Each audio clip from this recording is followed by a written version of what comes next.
Greetings, my lords, my ladies. Wish to speak upon the subject of chivalry.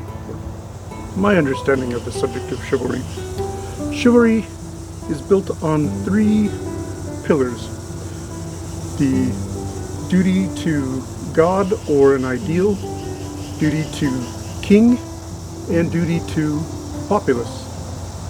Now there are some that believe that one ideal is greater than the others.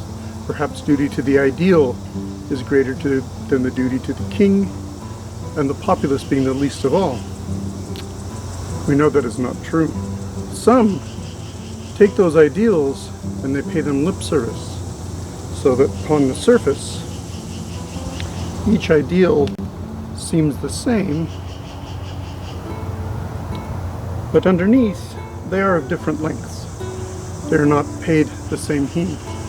But those that study chivalry know that chivalry, those three ideals, are all exactly equal. Now, the other thing I have heard of chivalry is that there is a beginning and an end.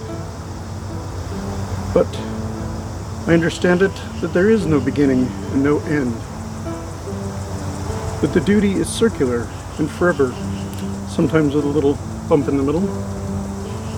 And the duty to the populace and to the king and to the ideal is never ending.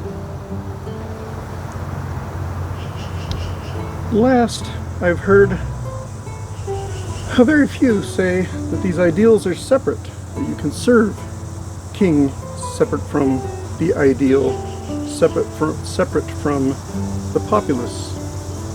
But I do know from experience, have seen that these ideals are linked. In fact, each ideal is linked one to the other. None can exist without the other two.